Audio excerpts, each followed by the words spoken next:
Do you know we're almost the same age? I'm about to be 41 as well. But unfortunately, I'm not running for president. Who knows? Nobody knows when you're ready. Yes. Then we have. These are surreal times in Ukraine. Benny Hill. Benny Hill? Yes, it's more understandable than Monty Python. For me, Monty Python is better. I'm sorry. Can I speak about Meet it? Volodymyr Zelenkskiy. He's a comedian and the front runner in the presidential election. I don't know if it's interesting for you, but Let's have a look. We've dropped into his office in Kiev as he works on new material with his team. Или теперь весь юмор будет про меня? Да? Про вас. Okay, let's go. Mr. Zelenkskiy has turned Ukrainian politics on its head. Not very good result. No? The jokes weren't funny today? But it's been done by shamelessly blurring the line between fiction and fact. The mood was very different 5 years ago as demonstrations in central Kiev turned violent. More than 100 people died and the country's pro-Russian leader was forced to flee. In Ukraine, they call it the Revolution of Dignity. Is this its next act? For the last 3 years, Mr. Zelenkskiy has been starring in a TV show called Servant of the People.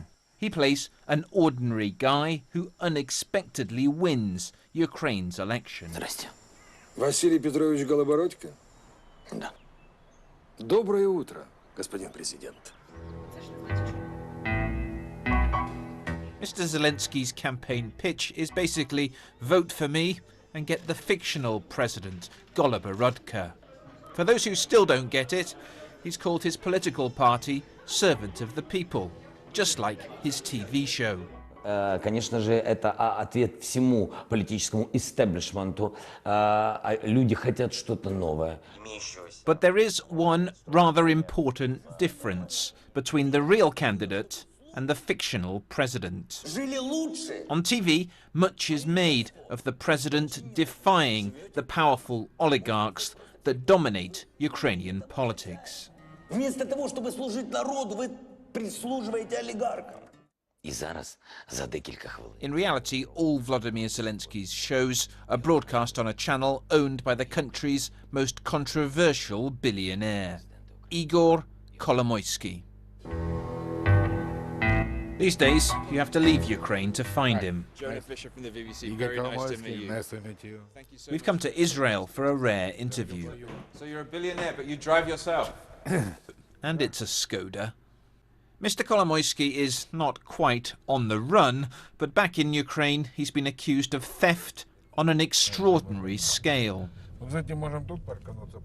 Financial investigators allege that Mr. Kolomoisky and his business partners were responsible for a $5.5 billion black hole in the account of the bank that they owned. It's called Privatbank. Fake news, he tells me. В современном мире деньги же никуда не могут деться. То есть они из одних счетов должны попасть на другие счета. А если они покажут, куда и сколько мы забрали, то мы готовы, конечно же, все вернуть. Дорогі співвітчизники. With the bank on the brink of collapse, Ukraine's president and rival oligarch Petro Poroshenko announced that it was being taken from Mr. Kolomoisky and nationalized. So is this election then your chance to get revenge for what happened with Privatbank?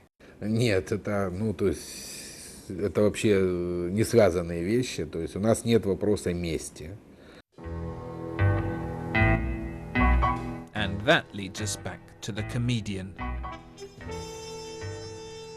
Для меня Зеленский это не персоналия, это некий символ. Символ смены поколений. Украина нуждается не в одном Зеленском, а в миллионах Зеленских. I'm sure you've heard that people say that you are just a puppet of Igor Kolomoisky, that you've been put forward as his candidate. Во-первых, это неправда. Я никакая не игрушка в руках Коломойского. Take this opportunity to reassure people that if you were president, if you won this election, that you would continue efforts to get the billions of dollars that he allegedly stole back to Ukraine, and that you would continue with all the investigations that are still ongoing into Igor Kolomoisky. Все мы перед законом равны, будь то человек, будь то олигарх, будь то крупнейший бизнесмен. Если кто-то что-то украл, и это доказано правоохранительными органами, этот человек обязан вернуться, никто ничего закрывать не будет. The problem is that Ukraine's justice system is rotten to its core, and judges easily bought.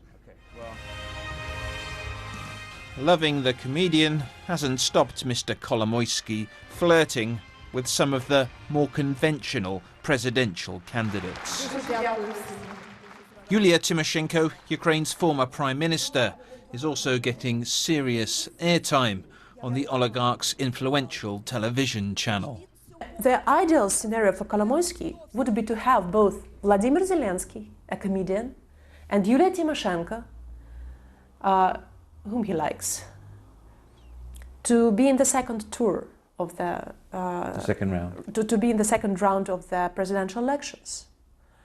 It means that voters will choose who the president will be. Kolomoisky number 1 or Kolomoisky number 2?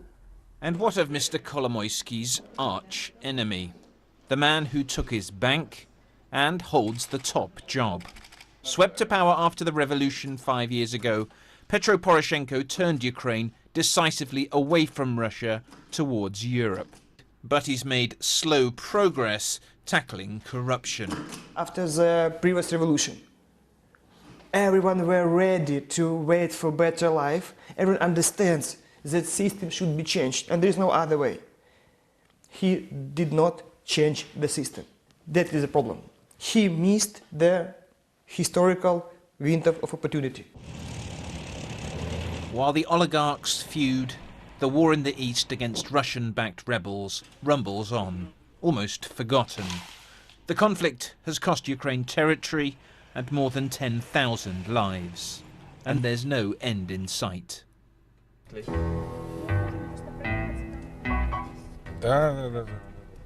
At the end of March, Ukraine will choose its next direction. The choice between 2 warring oligarchs and 3 leading presidential candidates.